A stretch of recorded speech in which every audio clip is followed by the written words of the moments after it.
Mi sueño, cuando pueda establecerme en algún lugar, es tener un estudio muy grande, para tener sitio, muchos lienzos, pues cuanto más trabajo, más ganas tengo de trabajar. Miró hace estas declaraciones en París en 1938. Es un momento de gran incertidumbre. La guerra civil ha estallado en España y la inestabilidad se extiende por Europa. A la espera del taller definitivo, el artista trabajará en diversos estudios, en París, Barcelona o Mont-Roig. En todos ellos se antepone su deseo más íntimo, la soledad más absoluta en su propio territorio de creación.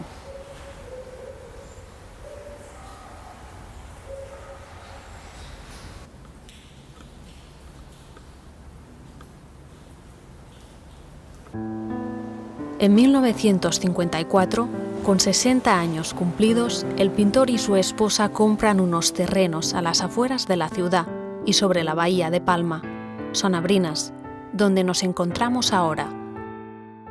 Miró escribe a su marchante Pierre Matisse. Este país es maravilloso. Es un lugar muy internacional y al mismo tiempo aislado del mundo. El vínculo de Miró con Mallorca proviene de su familia materna, de las estancias estivales de su infancia y del exilio interior autoimpuesto durante los conflictos bélicos. Me he recluido en Mallorca porque me aísla y porque tengo la sensación de volver a estar protegido en el vientre de mi madre. Como si me hallara bajo la bóveda de una gran catedral gótica. El carácter reservado del artista hará que sea Pilar, su esposa, quien escriba a uno de sus amigos más íntimos, el arquitecto Josep Lluís Sert, exiliado en Estados Unidos, para que proyecte su taller. Entre 1954 y 1956, la correspondencia entre Sert y Miró recoge las distintas fases del diseño y construcción del taller. Sert traducirá fielmente a las líneas de su arquitectura los deseos del artista.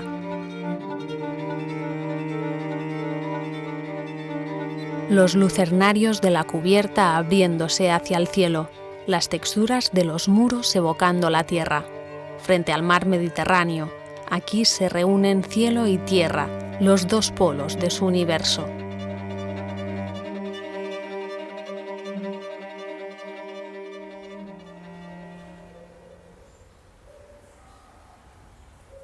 Estoy contentísimo y me siento muy honrado de tener esta construcción tuya aquí.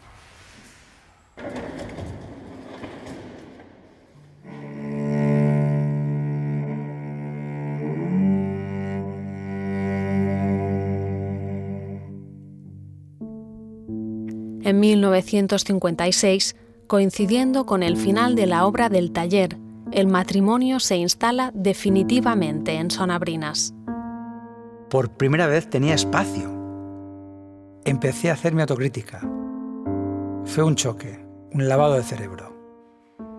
Cuando alcanza el sueño de tener un gran taller, cae en un estado de perplejidad que le paraliza.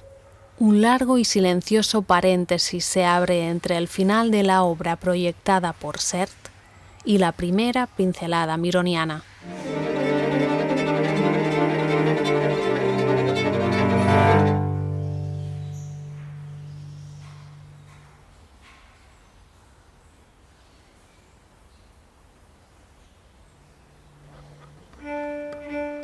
Estoy deseando empezar a trabajar, pero me contengo. No puedo trabajar seriamente sin antes haber creado un ambiente propicio para hacerlo. El artista necesita apropiarse del espacio. Así, cubre los muros y rincones del taller con una segunda piel de imágenes y objetos encontrados. Recoge el trabajo donde el arquitecto lo deja y lo completa y llena de sentido.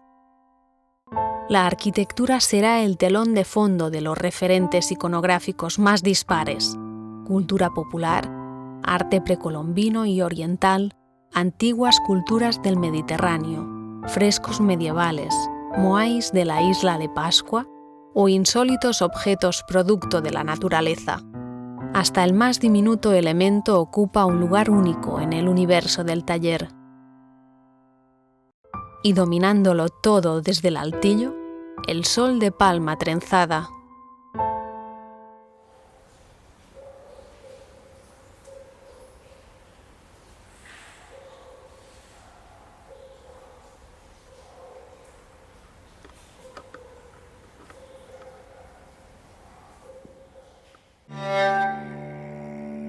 En 1959, tras un intervalo de casi 4 años, un Miró rejuvenecido retoma la actividad pictórica. A partir de entonces, trabajará ininterrumpidamente en su taller hasta los últimos años de su vida. El edificio de Sert sirve como contenedor físico de ese espacio que nace de los colores, texturas, olores y sensaciones derivadas del proceso creativo mironiano. El taller se explica a partir de los objetos recogidos por el artista, la vibración de las obras aún en proceso de ejecución o los restos de pinceladas que han acabado transformando el pavimento y fusionando la obra de arquitecto y pintor. Provoco accidentes, una forma, una mancha de color. Es la materia la que decide.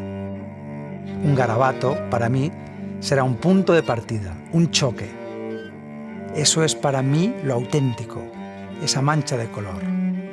De ahí puede arrancar mi camino.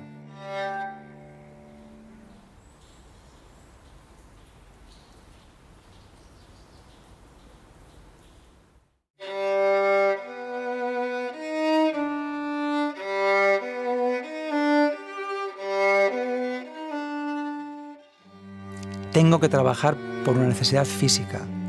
Es como respirar, como comer, beber y dormir. Es una gran tensión espiritual. La atmósfera propicia esta tensión la encuentro en la poesía, la música, la arquitectura, en mis paseos cotidianos y en ciertos ruidos.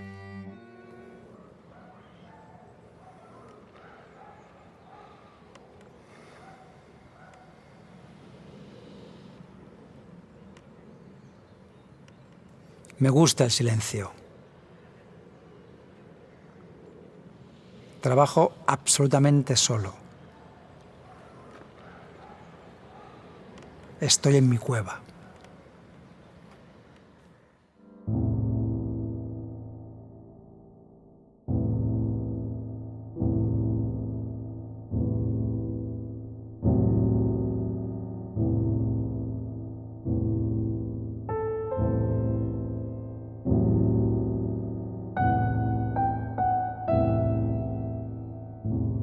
Miro las telas esparcidas por el estudio. Me paro a pensar. Camino. Es un lugar de observación, de meditación. El olor de las telas. Sus superficies blancas me llaman para que trabaje. Me siento cada vez más atraído. Es algo mágico. No puedo evitarlo. Como un animal que va a reconocer su territorio.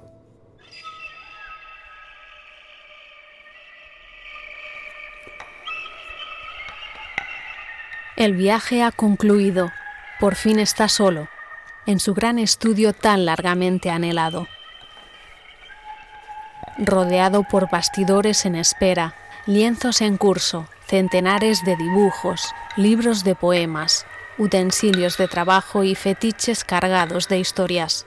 Trabaja simultáneamente y en largos intervalos en varias de sus obras. Más joven y libre que nunca, el artista se recoge en su taller y finalmente, con casi 70 años, Joan Miró ve completado su sueño.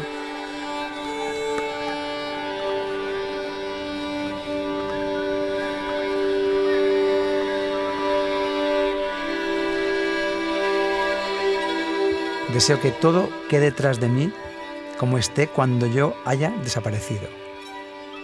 Lo que me interesa no es que quede el cuadro, sino su radiación, su mensaje, lo que hará para transformar un poco el espíritu de la gente.